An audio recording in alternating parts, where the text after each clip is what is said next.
د ډیوې له رڼا ګټه واخلئ. دې ته مه ګورئ چې ډیوه د چا په لاس کې ده. حضرت بی بی عایشه. اوس ډاکټر صاحب اشرف علي موږ سره په لیکه کې دی. راځئ چې په ګډه د ډاکټر صاحب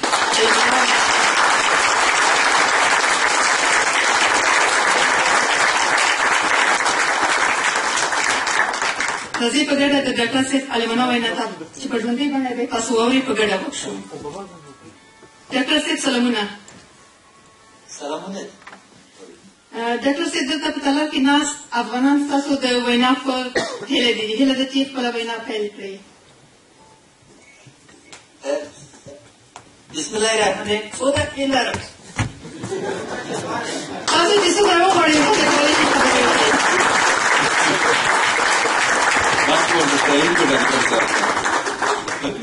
ډاکټر صاحب کولی شئ چې څومره وغواړئ خبرې وکړئ. بسم الله الرحمن الرحیم. لومړی تر ټولو مننه. کورم وطن دا چې ما ته فرصت راکړ چې تاسو سره د زړه خواله وکړم، ډېر ممنون یم.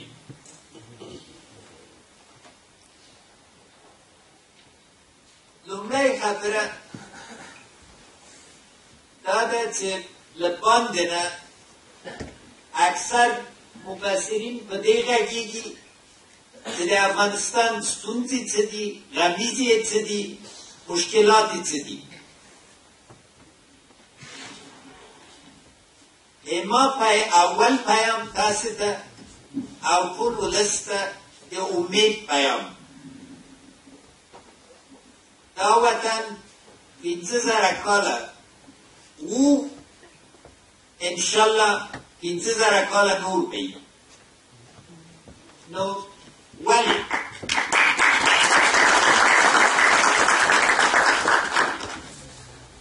ځکه نورو ته مشکلات غمیزې دي، موږ او تاسو ته مشکلات فرصتونه دي. دا اوسني مشکلات په دې رنګ دي چې له موږ او تاسو نه ټینګه اراده غواړي، منسجمې طرحې غواړي، تړون غواړي له ولس سره چې حل یې کړو. او زه په دې باور یم چې دا ټولې ستونزې انشاءالله تعالی موږ او تاسې حل کولی شو. او یو عمده دلیل مې تاسې یعنی تاسې په اروپا کې، په امریکا کې، په کاناډا کې، په استرالیا کې میشته افغانان، تاسې د دې وطن لویه پانګه یې. او زه پوهېږم چې هر یوه د دې وطن په خیال ویده کېږئ او شپه بیا د دې وطن خوب وینئ. ظرفیت د تاسې یوه عمده برخه ده چې زور باندې حساب کوم چې څنګه به موږ او تاسې د دې وطن ستونزې په ګډه حل. نو په دې باندې زه ټینګ باور لرم چې هغه کار چې له آیرلند نه مهاجرینو په خپل بړکه راتګ آیرلند کې وکړل، هغه د چین نه د چین برخې کې د کالیفورنیا او د نورو برخو میشته چینایانو وکړل، او یا د بنګلور وده د هغه هندوستانیانو لخوا وشوه چې امریکې اروپا کې وي. زه هغه ورځ نږدې وینم چې تاسې به د افغانستان د بدلون او د چټک ودې یو ډېر لوی عنصر اوسئ. نو زه غواړم له هر یو نه مننه وکړم چې هغه انساني پانګه پیدا کړې چې د هغې په اساس باندې موږ کولی شو چې دا خاوره چې موږ ته هر شي ده بیرته جوړه. په ډېره خلاصه توګه زه غواړم چې څلور برخې د برنامې یا د تګلارې درسره شریک کړم. پښتو باندې ټول پوهېږي یا دریم څه ووایم؟ ووایاست، هم دری ووایاست هم پښتو ووایاست. مننه وایدو. در قسمت برنامه ملی ما 5 اصل اساسی مطرح است. اول صلح و ثبات. خون افغان مخصوصا جوان افغان امروز به قدر شده و ما ضرورت داریم که به صلح پایدار برسیم. من میگم که به وضاحت بین صلح و صلح پایدار تفکیک کنیم. صلح پایدار او صلح است که خطرات بروز جنگ و تضاد به صورت اساسی حل میکنه و چنین صلح بدون ایجاد یک دولت قوی که نهادهای اساسی داشته باشه و انحصار استعمال قوا بالاخره و دولت به وجود آمدن.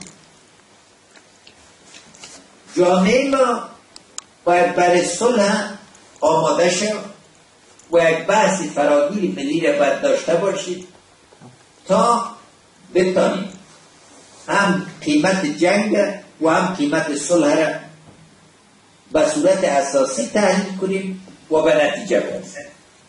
بین ثبات و امنیت ما تفکیک میکنم از جهتی که امنیت توسط ظلم و استعمال قوا به وجود آمده میتونه، اما ثبات بدون مشروعیت به وجود آمده نمیتونه. بنابراین هدف ما در قسمت ثبات تأمین ارزش‌های قانون اساسی. فصل دوم قانون اساسی ما خاص دارد. به 3 بخش اساسی تقسیم شده میتونه که حقوق افراد است، وجایب دولت است در عملی شدن از این حقوق و بالاخره حقوق اجتماع و افراد است در مقابل یکی دیگر. و این طرح ایجاد یک دولتی که بتونه از عظمت ملت نمایندگی کنه در این مرحله تاریخ ما اشد ضرورت. اصل دوم ما عدالت و مشارکت است. به یک مثال ساده اگر خدمتتان عرض کنم، در سابق در دست سیاستمدارای ما یک قیچی بود.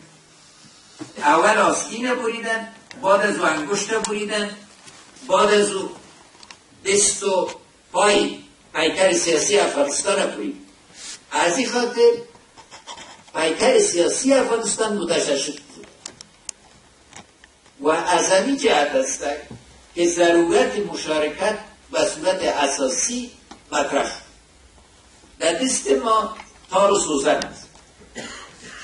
دیدرها را اول بدوزید و بعد از او التیام ببخشید.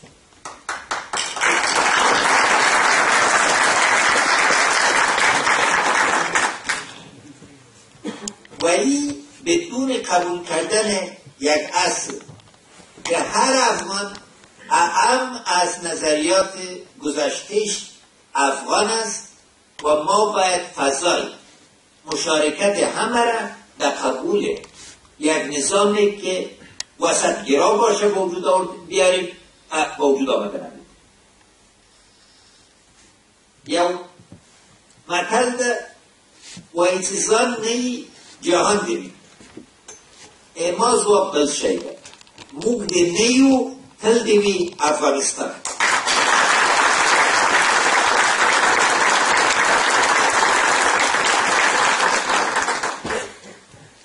ځکه بیل افغانستان نه موږ موجودیت نه لرو، همدغه خاوره ده چې په دې خاورې کې موږ او تاسو ټول ساتون او مشارکت په برخه کې بیا څو ارزه ده. اول هر افغان مساوی است به یک افغان دیگر، نه کم است از یک افغان دیگر نه زیادتر است. مساوات هر افغان با هر افغان دیگر اهداف وحدت وجودی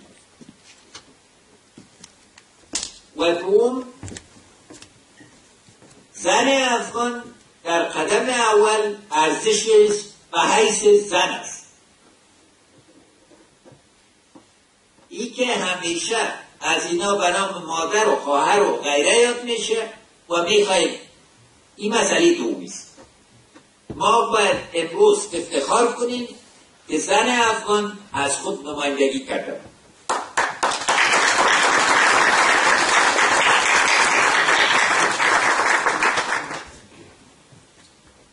و کسی که از خود نمایندگی کرده میتونه ضرورت به نمایندگی از طرف دیگران نداره. او دا دیر لوی بدلون چیزی که در افغانستان رخ داده خواهرها و برادران ایست که امروز در افغانستان اکثریت خاموش وجود نداره. اکثریت صاحب آواز شد، اکثریت صاحب فکر است، اکثریت صاحب رای است و رای خود نهایت جدی گرفت.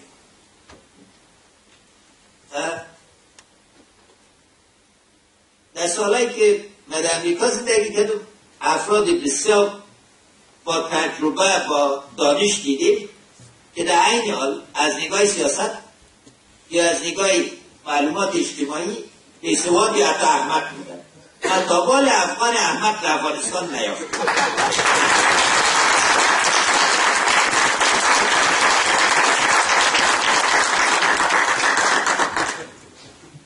همه افغان ها فضل خداوند در سیاست پروفیسری گرفتن.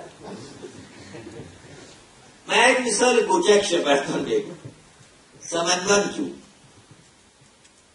یا مولا صاحب جکسو نطق ورکو بگه چرا تو ویلی ویلتاس خلق په کابل کې ډیر ساده خلق دي. اول نه پیږي چې پاکستان سره کم فکر کوي، ویل زه پیږم چې پاکستان کې څه فکر ده، ځکه زه پاکستان مدرسې نه وتلی.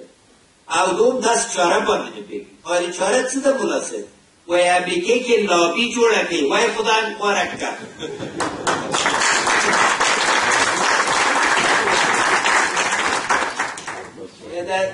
در واشنگتن لابی بسازید، پاکستانی ها سال 40 میلیون دلار لابی مصرف میکنن که امریکا را طرف خود جذب کنن.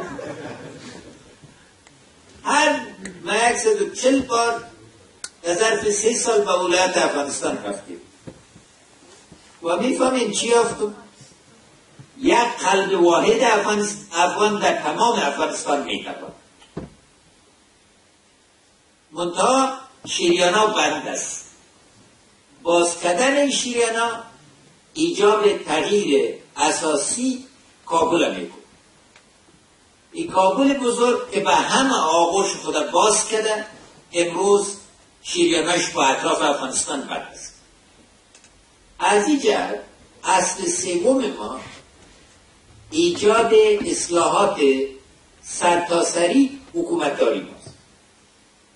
با نوع فعلی حکومتداری ما قطعا نمیتونیم که ثروت طبیعی و ثروت انسانی خود به کار برداریم. مسئله ظرفیت نیست، مسئله استفاده از ظرفیت است. شما جزء از این ظرفیت هستین، هر افغان در اینجا جزء از این ظرفیت است. تشخیص میخواد. من یک مثال ظرفیت افغان بردم شد وقتی ما پول بدل میکردم IMF آمد از 3 صندوق بین‌المللی گفت 2 سال میخواه 80 میلیون دلار میخواه 4000 نفر متخصص میخواه و 1000 از این قدرهایی باید خارجی باشه. ما پول در 4 ماه بدل کردم، از 20 میلیون دلار کمتر بود. هیچ متخصص خارجی ناوردیم. بزرگترین مشکل ما سوخت دادن پول بود. میفهمین دلیلش چی بود؟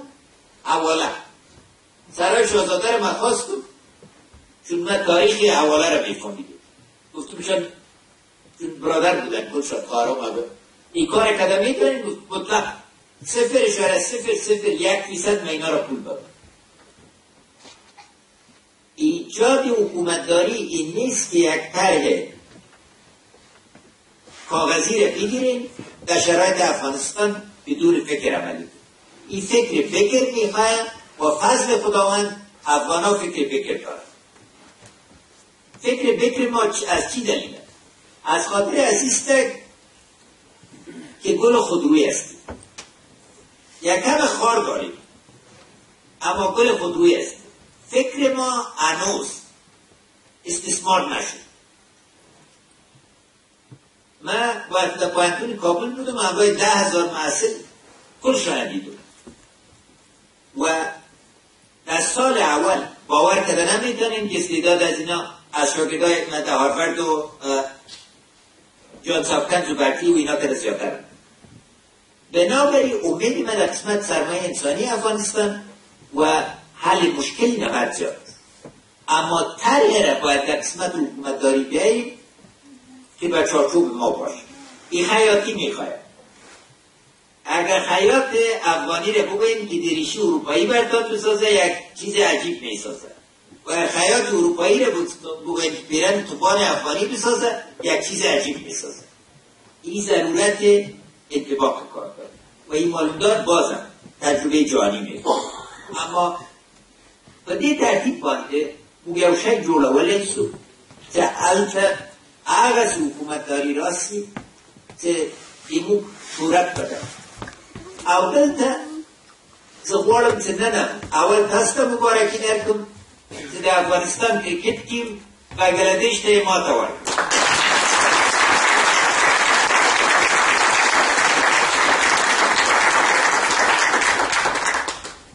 یو ډېر لوی تاریخي ویاړ ده ځکه چې بنګلادیش له اتلانو نه و په کرکټ کې. اما دې کې یو لویتر درس ما و. نوی نسل د افغانستان لومړی نسل ده چې باید خپل مشرانو ته غوږ ونیسي او بالعکس موږ زاړه خلک باید د نوي نسل نه یو څه شی زده کړو. مثال مې څه ده؟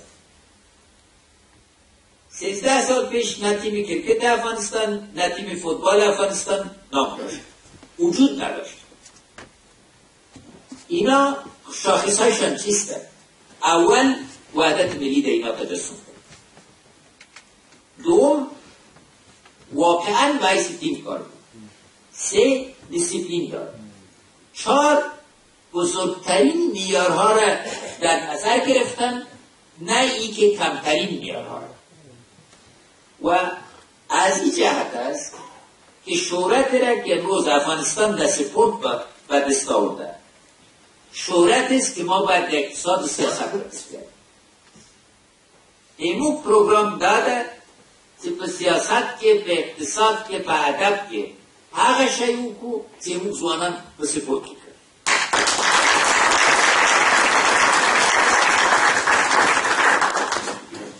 او دا کیدونکي ځکه څلورم اصلم دا ده چې باید اقتصادي وده راسي او خدمات راوړي. رشد اقتصادی افغانستان در سال 2012 12% بود. در سال 2013 به 4% آمد. تا زمانی که قدرت انتقال شد و انشالله این بار سر ما به 5 سال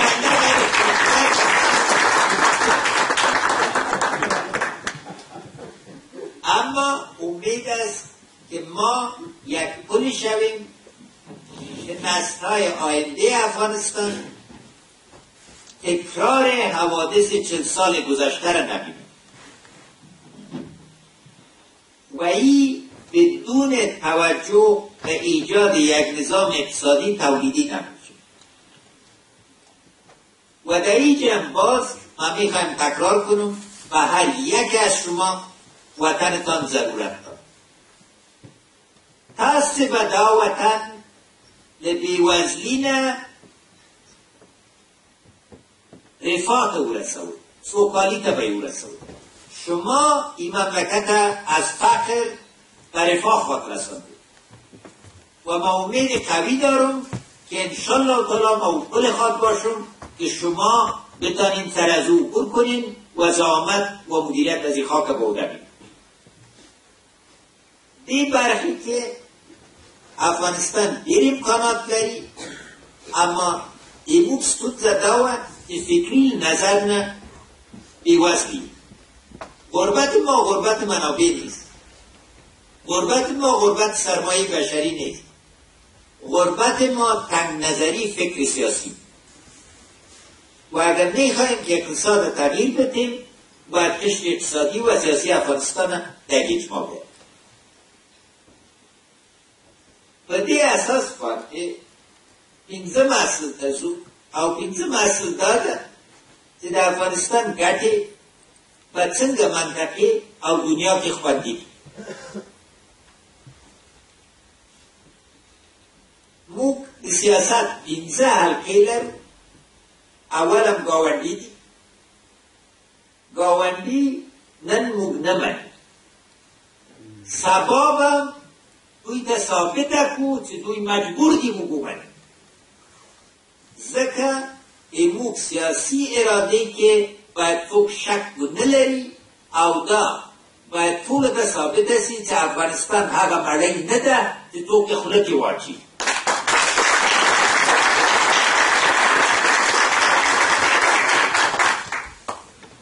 یو قصه درته وکړم چې لږ څه وخاندئ. یک موش بود از پیشک میترسید. یک بزرگ بود گفتش پیشک شد. پیشک که شد از سگ میترسید.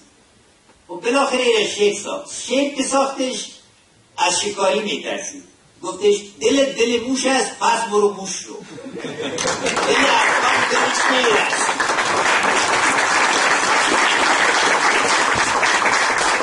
من سرما خیال موش نکنم.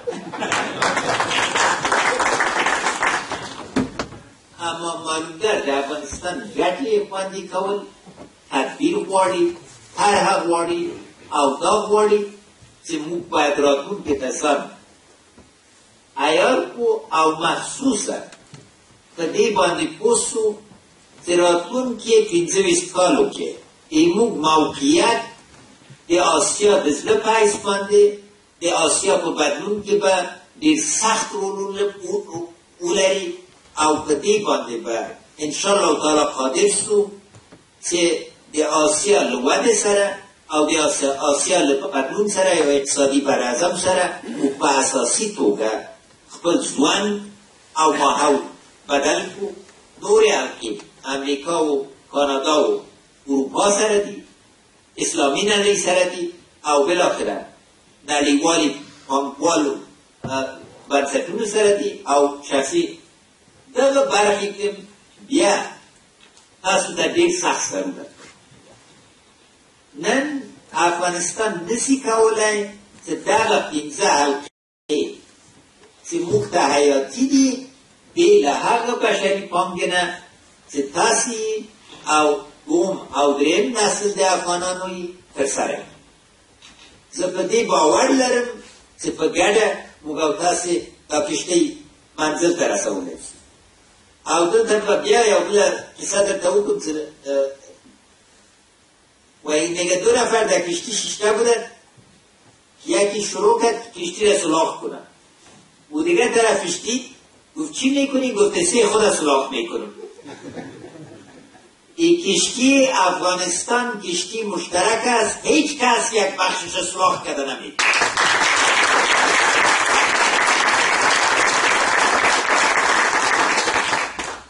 و ما شما مسئولیت تاریخی داریم که کشتی را بسایید است. چون نه تنها مسئولیت 30 میلیون افغان کنونیستیم، مسئولیت از این داریم که 100 میلیون افغانی که در 3 نسل آینده به وجود خواهد آمد زندگیشان تعلق به این دارن که آیا ما مسئولانه رفتار خواهد کردیم و یا نخواهد کردیم. این 5 بخش برنامه ما بخش ملی سرتاسری است بخش دوم برنامه ما جغرافیایی است. برای هر ولایت افغانستان و برای هر زون افغانستان پیشنهادات مشخص داریم تا مردم ما خود در این بحث ملی شامل بدونن. اگر این نطقه 100% در هرات و در غور میدین، معلوم است که از افغانستان ناگاست. یکی از موین صاحبای ما را پرسان کرده بودن که مرکز کنر کجاست؟ گفت نیمروز. حسین سامویی لکس پوها داخل که پکار ده یاده چیزا دا وقتا یاده دیوستان.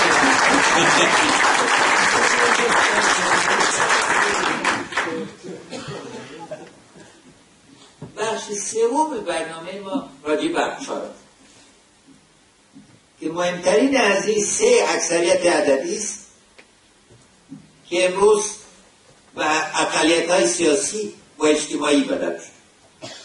جوان افغان که زیاده از 60% مملکت تشکیل میده و اکثریت مطلق است. امروز جوان افغانستان به یک بنبست دچار آینده خود روشن نمیبینه، چون قشر سیاسی و افغانستان ناکام شده و ناکامی دچار است که جوان جهت. من امید قوی دارم که برخلاف شعارهای معمول که میگن فردا از جوان است، من میخوایم مدیریت امروز زحمت فردا از جوانان باشه.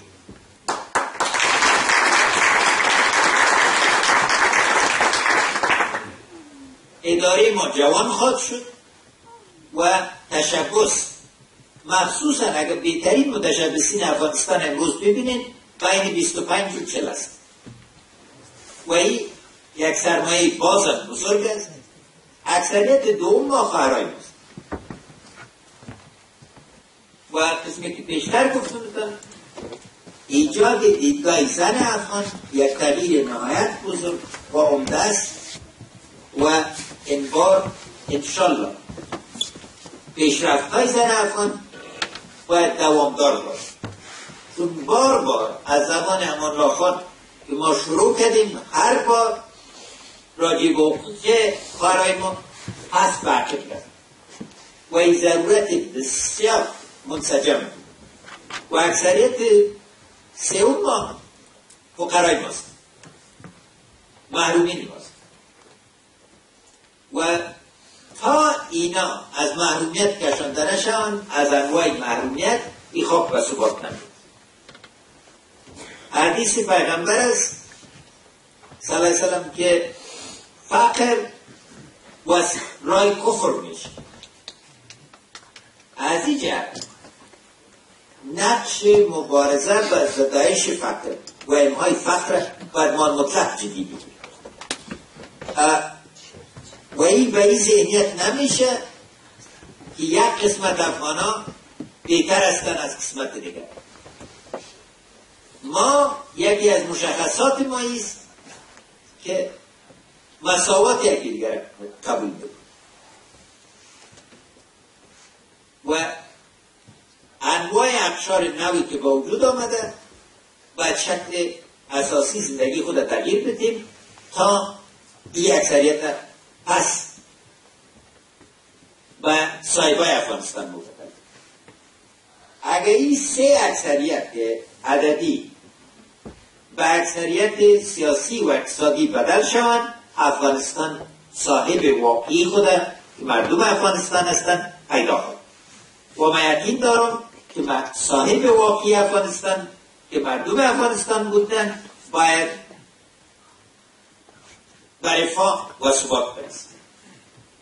بخش چهارم برنامه ما به کابل او کارو باید او علم داده که کابل او نور کارونم به دی بدل سی که مبوک رئیسو یو بنیادی بدلون خاریز و انترام او بیا دی افغانستان دی وطنوالو پایس مانده حقوق و جای بوده. نو څه نه خوښ یم د خلکو له ګډون 15 کاله مخکې خلک چې دې کور ته راتلل چې ما سره وغږېږي او هر کال ما سره حداقل 50,000 اویا موږ وطنوال وغږېدل له ما نه امکانات بود ما ورته ویلې اوس خلکو ما خو یو نه معاش واخیستی نه یو کرام نه خیانت کړی تاسو ته د کوم جنت څه درکړم ویلې حتما چا سره پیژنې څه پیدا کړه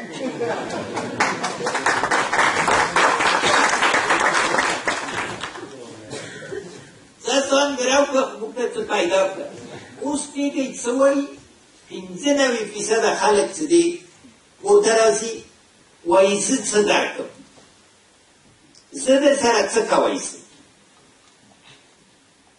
ټولې موږ دفترونه فضل د خدای د وطنوالو لپاره ګرځي لسها زره نفره هره ورځ په دې کمپین کې را سره برخه اخلي او دې کې ټول نه څه غواړي ژور بدلون از دورترین نقاط نیمروز از بلندترین نقاط کنر از بام بدخشان از کوبند ترکستان 3 هفته مردم سر اسب آمده بودن یکیش ماهی برای ببین و خواستهشان چی بود یک کران از پیشت نمیخواهید کار خود ما میکنیم اما یک چیز از پیشت میخواهید یک تحول بنیادی در حکومتداری از این خاک تا اولاد ما مثل ما و زندگی نکنیم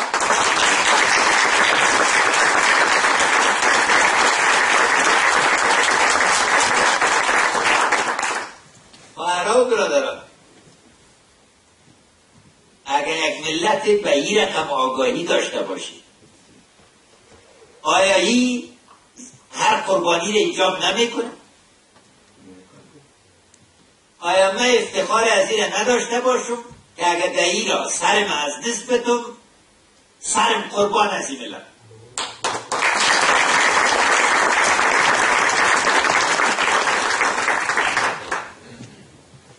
بیار کو که خدای جل شانه افغان پیدا کرده او آخر که یو خصوصی قصه د خپل کې درته کوم چې زه نه غواړم ولې زه نه غواړم چې راتلونکی نسل پدې شي تاسو پوهېږئ چې ما لویترین پوهنتونو کې درس وویلې لویترین پوهنتونو کې مې تدریس وکړ نړیوالې پام شو نورو ځایو کې ما هیڅ وخت خپل ځوان کې تبعیض نه ده لیدلی اما پس شام مې پوهېږئ خلکو څه ویلي ډېر با استعداد سړی ده بدبختانه چې افغان ده ما دریځ څه ده زه غواړم چې ما 12 میلیونه افغان اولادونه هر چیرې چې سبا ځي خلک ووایي څه با استعداد جلوی یا لږ ده فضل د خدای چې افغان ده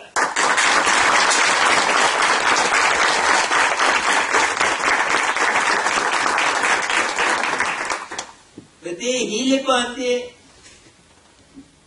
زه باور لرم چې موږ او تاسې په ګډه انشاءالله تعالی هم بریالیتوب ته رسیږو او هم خپلې هیلې به ترسره کړو کور مو ودان چې ما ته وخت راکړه خدای مو هر یو په خیر ساته تل دې وي افغانستان زنده باد افغانستان